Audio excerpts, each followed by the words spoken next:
You're listening to the Savings Tip Jar with Dom Beattie and Denise Raywood, brought to you by Savings.com.au, your home of savings news, guides, and product comparisons. G'day, how you doing? Hope you're feeling fine financially, although given all the economic headwinds we're facing, that mightn't necessarily be the case for some of you, which is why you might be listening to this podcast to keep on top of what's going on, to help stay on top of your dollars and maximise your savings. I'm Dom Beattie, the editor of Savings.com.au, alongside our senior finance journo Denise Raywood, to help break down the week's main money matters, including ASIC's latest crackdown on finfluencers, new rate rises from a Big Four bank, and the latest movements in rent prices on the property market. After that, we'll be joined once again by Australia's #1 bill buster, that's Zyft's consumer finance expert Joel Gibson, who you might know from the Today Show, who will be sharing his fresh thoughts on this week's inflation data drop and what it could mean for interest rates. And as always, we'll each have a savings tip or two to share with you. Hello, Denise, how are you? Yeah, not too bad, Dom. It's, as you say, there's been a little bit happening this week, and there'll be a little bit happening next week, we can all suspect, with the RBA meeting on Tuesday. So it's a good time to be talking about financy things. Oh, absolutely. There's plenty to talk about. But yeah, as I sort of alluded to, it's hard to be hopeful at the moment. There's a lot of tough economic data coming out, and I think everyone's starting to really feel the pinch at the moment, don't you think? Yeah, I definitely do. And, just even having a look at, what's been happening in the news last week, we've seen another one of the big banks, and it was Westpac this time, and they instituted another round of interest rate rises, and this has come, before the RBA has any say in that. So it's both fixed home loan rates, which we've seen going up in the market pretty much since the end of last year, as well as term deposit rates, which can be good news for those that hold cash. So we'll have to wait and see what happens at the RBA meeting on Tuesday. But I think a lot of economists and most members of the public are expecting another rate rise. So that is set to bite us. It would be nice to have cash. There's going to be probably some not bad interest rates around after that rate rise for people with looking at deposit amounts. So anyway, there's always the good and the bad. What else has been happening, Dom? Yeah, there's lots going on. But I guess with that in mind, it is looking likely that there will be that interest rate increase. But so with that, we probably need to find ways to counter it. And perhaps that's with one of your savings tips for this week. So what have you got for me?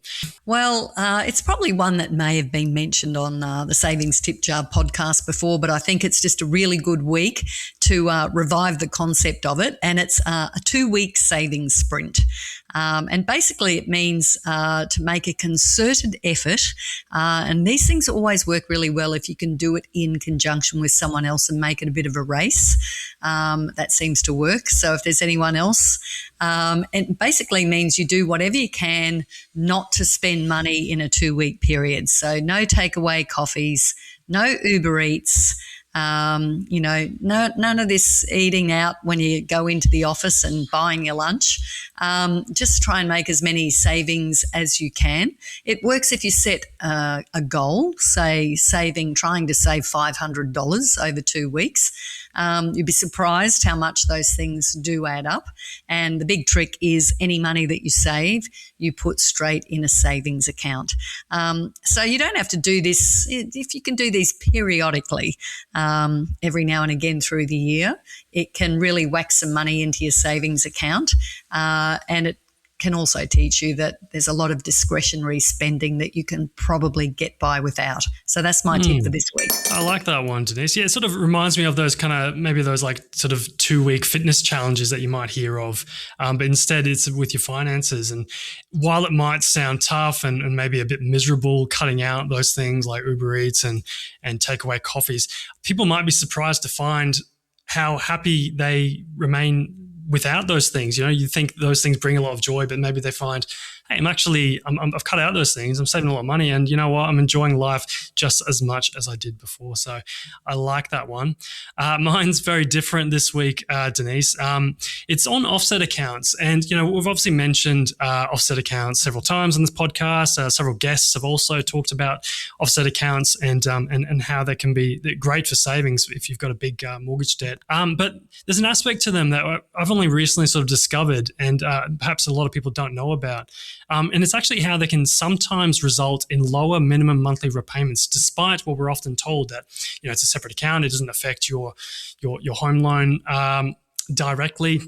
But it's something I realized in March last year when we had a rate cut that brought my interest rate down to 5.94 at the time, which was actually back to where it was in mid to late 2023. But interestingly, this time around, the minimum monthly repayment amount was about $70 less than it was in 2023, despite the interest rate being the same. And the reason for that was because by having money in my offset account, which was resulting in more of the loan principal being repaid than otherwise, I was essentially ahead of my 30-year schedule for paying off the loan. So, when my lender recalculated my minimum monthly repayments after the rate change, as they tend to do, the lender has in effect reset the minimum monthly repayment amount to align with that original schedule, resulting in that amount being $70 less. Now, this was such a light bulb moment for me because I'd always felt that I wouldn't really feel the benefit of the offset account until I reached that point where the loan was paid off early, which itself is a great motivator. But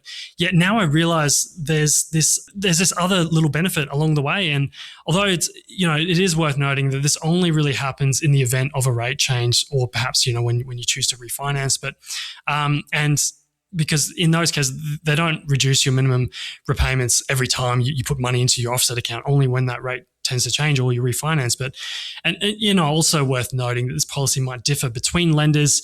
We know that many of the bigger banks don't automatically lower your repayments with every rate cut. You actually have to request this. But regardless, I still thought that was a good tip, insight worth saving. So, if that motivates people to use their offset account more, then that can only be a good thing. Yeah, I agree. Very handy they are, and worth looking into if you have a home loan product that doesn't have one. Might be worth, especially with rates rises happening, have a look around and see, what you can do to maybe institute one, because they are, as you've found, they do make a difference. So I think we should have a look at a few newsy things that have happened. Yeah, let's get into it. It has been a bit quiet lately, and it sort of has been since Easter, but we have had a few things. And I think I mentioned that Westpac has got in sort of before any official cash rate rise, which the market is expecting. I think the last I saw just before we came to record this is more than 80% chance markets are pricing in that the cash rate will go up to 4.35% on Tuesday of next week. We are going to talk about the inflation figure that sort of, highlights that that's probably a fair bet. We've already seen some interest rate rises from the major banks, and Westpac got in and did another one on fixed home loan rates mainly.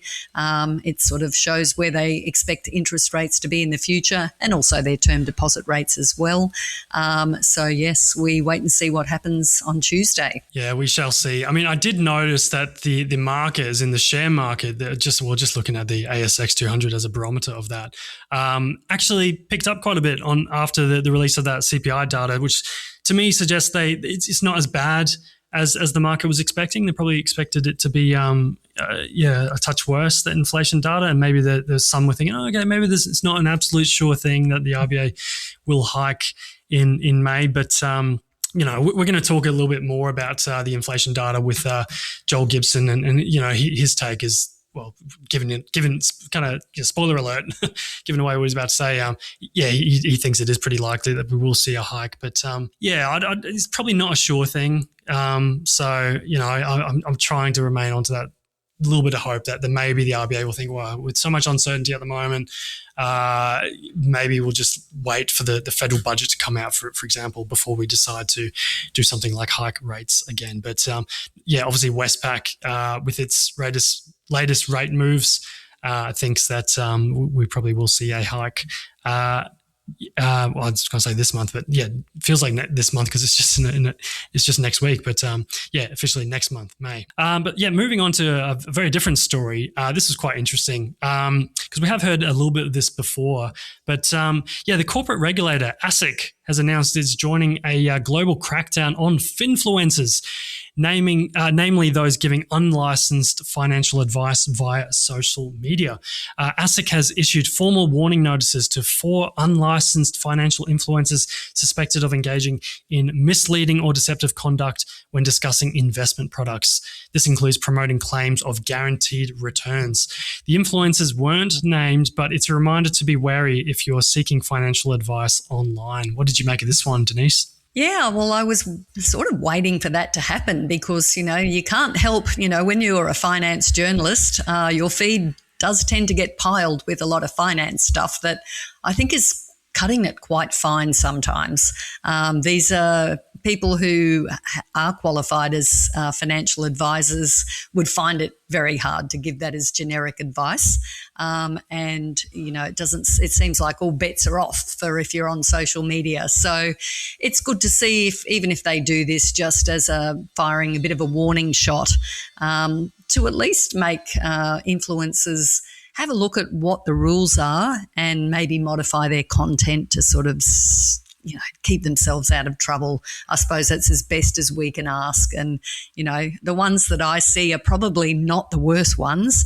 And it's very interesting to see that it's a global movement as well. So this is obviously an issue that's been identified in a lot of countries. But yes, they say they've, the claims of guaranteed returns, that's lots of red flags right there. So, it's probably good to see that there's some investigation launched. It doesn't say that it'll result in any prosecutions or whatever, but, maybe just the warning is enough. The other thing I need to that's happened this week is renters. I did notice that housing costs were up again in the latest CPI data as well. So these were some figures that came out last week. It was actually a couple of different data drops on renting in Australia. One of the studies found that national rents had jumped 4.6% in just the first quarter of 2026. And that comes after a pretty modest growth in 2025. We sort of had the worst of the rental crisis we thought was behind us, but perhaps not. One of the studies quoted a record low vacancy rate of 0.7%, and that's on a national basis. That's low. Anything less than 1% is, can be quite critical for the rental market. So that's a particularly low figure. We probably haven't seen, in post-pandemic times when we did see the rental crisis, really reach breaking point, and there'd be some that have argued that it hasn't really come out of that. It hasn't really translated into rampant rent increases, and we were seeing figures like 7 and 8% during that time. But they're saying that some capital city markets have sort of hit affordability limits that, people are paying as much as they can. So be interesting to see how all that plays out with these interest rates that are coming up, and also with the federal budget that's coming up in May as well. So there's a lot of stuff that will feed into the rental market. Yeah, I mean, last time when interest rates ran up as quickly as they did, we did see rents picking up substantially too. And I think that's because landlords do tend to pass on those higher interest costs onto renters. Not all investors, or landlords. Some a bit more charitable, generous. But I think probably the majority do tend to pass them on. So it's interesting, how that's going to play out. Like maybe the rental market won't be as tight this time around with interest rates increasing. But like you pointed out, vacancy rates are still, they're a bit looser. They're a bit higher than they were before, but they are still, relatively speaking, quite tight. So I dare say, maybe some of those that renters that were sort of cheerleading for interest rate increases in the hope that brings down property prices so they can get out of the rental market and buy a property, maybe shouldn't be cheering too hard because it might mean that their rents could be going up quite substantially. So, yeah, I think it's still a pretty tough time to be a renter for sure at the moment. We haven't seen the end of the rental crisis yet. All right, I think that sort of wraps up the main sort of savings news for this week. So, yeah, now it's time to talk to Joel Gibson for his take on today's inflation data. Alrighty, time for this week's dollar dialogue, and it's a big one: inflation. With the much anticipated March quarter CPI data dropping this morning at the time of recording, and joining us to break that down and what it means for the future direction of interest rates is Zyft's consumer finance expert Joel Gibson. G'day, Joel. Great to have you back on the Savings Tip Jar. Thanks for having me. Now, before we get into everything to do with inflation, and it's a big, big topic today and into next week before the RBA meeting, let us have your savings tip. Look, I think this is more of a broad than a specific thing, but I think given this latest inflation data, particularly in what's happened in the last few months, we need to make this the year when we don't pay a cent more than we have to for anything we buy, whether it's your mortgage and looking to switch or renegotiate your rate, whether it's you're buying a bottle of milk, making sure that you're paying the best price for it, or whether it's buying that laptop for your kids' school. This year, we need to make sure that we stop overpaying for things because we just can't afford to anymore. Yeah, that is a great savings tip. It's it can be hard work, but I know that you've got an app for that. Well, it is. It can be hard work, but the technology we have in the palm of our hands now is like nothing we've ever had before.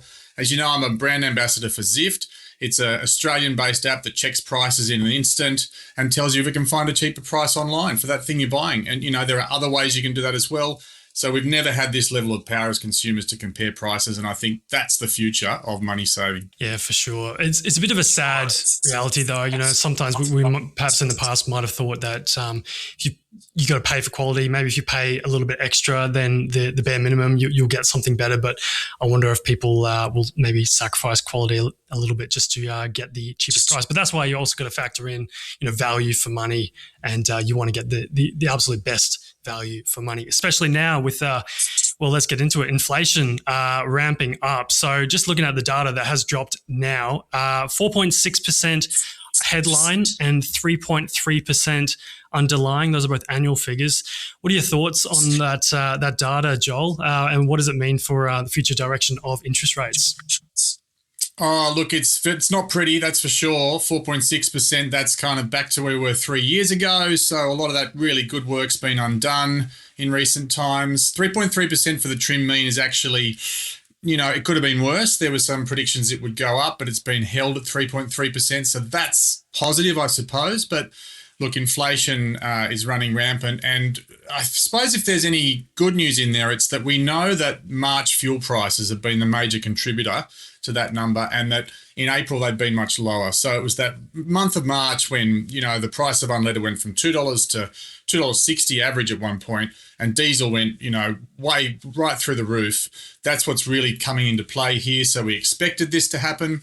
No major surprises on the up or downside from what was predicted, but not a good number, and almost certain now we get another rate rise next week, unfortunately. So, there is continuing pressure. There's no movement in the Strait of Hormuz as far as any of us know. So, what will that mean to just the everyday punters? Things like not only fuel prices, but the flow-ons with groceries particularly. Yeah, it's interesting because we haven't had a resolution to the war over the past month, but we have seen fuel prices drop over the past month. We got that 32 cents a litre odd, saving in fuel excise, but also the prices continued to go down after that tax cut. And so it's not necessarily the case that an ongoing war means unleaded is going to be $2.50 plus all the time, but it probably will start to head up again soon if there isn't some sort of, resolution or positive news out of the Middle East. And so at the moment, things aren't looking good. Certainly if you're a betting person, you wouldn't be betting on petrol staying where it is at the moment, under $1.80 on average for unleaded for very long. So we just got to, it's all beyond our control, isn't it? We just got to hope and pray that there's some sort of resolution over there. And in the meantime, we just got to tend to our own, household budgets and be very conservative and try and, put some acorns aside for the winter. Oh, for sure. But yeah, I've been pleasantly surprised with petrol prices, coming down with, we look at the oil price still, over $100 a barrel. And yet fuel prices have come down.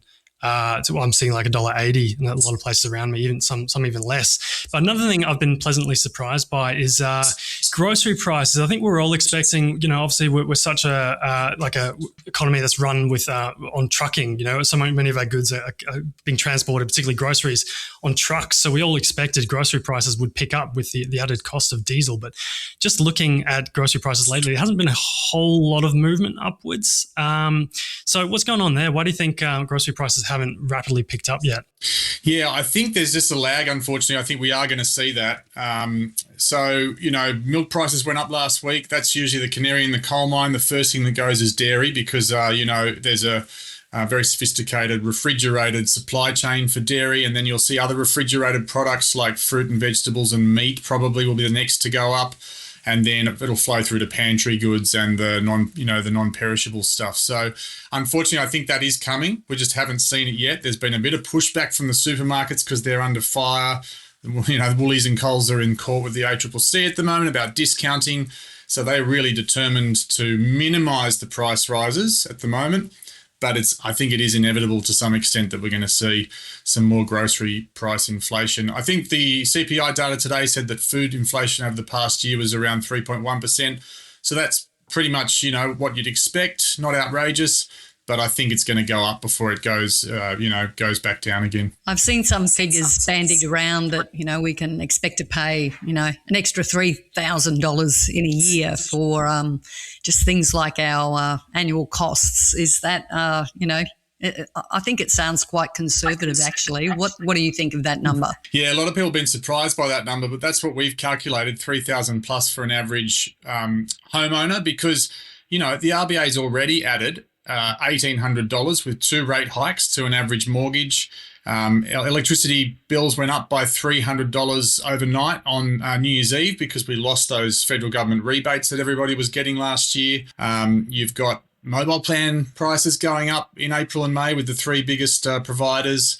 And of course, health insurance went up by an average of a bit over $200 on the 1st of April. And then there's the fuel prices and the grocery prices, which, are up and down, but certainly fuel's been through the roof and groceries about to go up again. So I think $3,000 is conservative, actually. Yeah, like you say, for this year, that's how much extra money already we need to find. And there's probably another rate hike coming next week. Gee whiz, it makes for pretty depressing listening, hearing all that.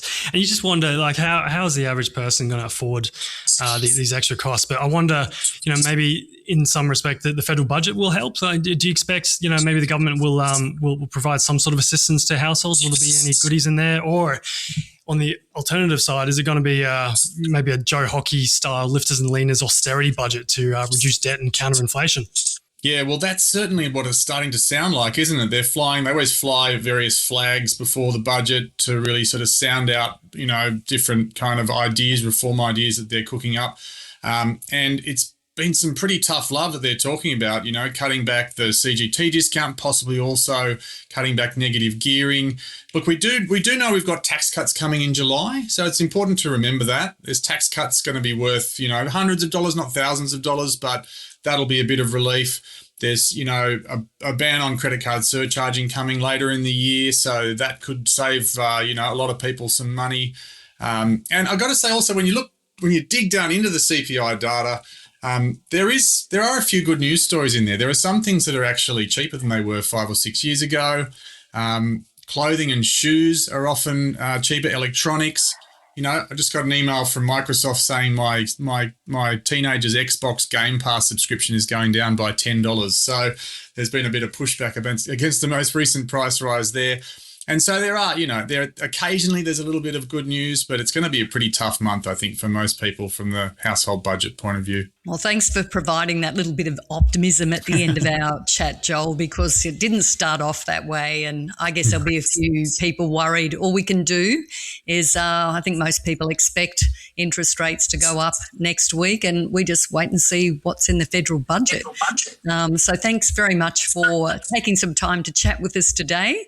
And, like the rest of Australia, we're just in wait and see mode. Probably the rest of the globe, actually. We'll see what happens in the Middle East, and it seems to have such a big effect on everyone. It really does. But of course, one good thing about a war is that it's a temporary influence on our, economic well-being, and we just have to hope that it's resolved sooner rather than later, and then we can get on with hopefully bringing that inflation rate back down again, and having a better economic life than we're having at the moment. Yeah, absolutely. The fundamentals of saving and good spending remain the same for sure, no matter the circumstances. Really appreciate your time on Savings Tip Jar podcast, Joel Gibson. Thanks so much. Thanks, guys. Thanks, Joel.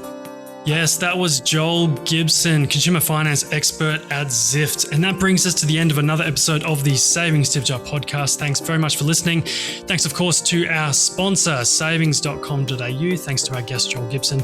And thank you, Denise. Yes, if anyone has any questions or queries about any financial topic, it's always worth looking at the Savings.com.au website. It's amazing how many topics that we cover on there. I know because I am updating the stories all the time, and it's a never-ending task. Please feel free to leave any 5-star reviews should you like the content. And please get in touch with us via email. If there's anything you'd like to know, any suggestions or any feedback you'd like to give on any of our materials. So we always like to hear back from the people that use our material, and we do it for you. Yeah, for sure. And that email address is inquiries@savings.com.au, and that's inquiries with an E. Till next time, goodbye. Thanks very much for joining us.